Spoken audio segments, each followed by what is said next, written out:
بسم اللہ الرحمن الرحیم۔ شروع اللہ کے نام سے جو بڑا مہربان اور نہایت رحم کرنے والا ہے۔ السلام علیکم ورحمۃ اللہ وبرکاتہ۔ عقبہ بن عامر رضی اللہ عنہ کہتے ہیں کہ میں نے نبی کریم صلی اللہ علیہ وآلہ وسلم کو یہ ارشاد فرماتے ہوئے سنا ہے کہ مسلمان کا بھائی ہے۔ جو مسلمان اپنے مسلمان بھائی کے ہاتھ کوئی چیز فروخت کرے اور اس میں عیب ہو تو اس کو چاہیے کہ اس عیب کو صاف صاف بیان کر دے۔ عیب کو چھپانا کسی مسلمان تاجر کے لیے جائز نہیں۔ ابن ماجہ۔ حضرت ابو ہریرہ رضی اللہ عنہ سے روایت ہے کہ نبی کریم صلی اللہ علیہ وآلہ وسلم نے فرمایا کہ دو آدمیوں کے درمیان صلح کرا دو، یہ بھی نیکی ہے۔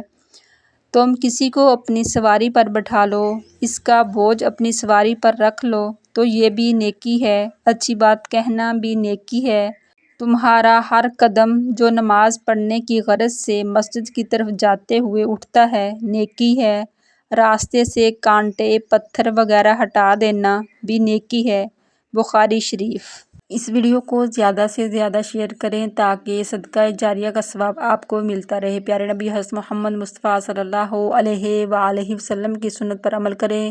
مزید اسلامی ویڈیو دیکھنے کے لیے ہماری ویڈیو کو لائک، شیئر اور ہمارے چینل کو سبسکرائب کریں۔ جزاک اللہ۔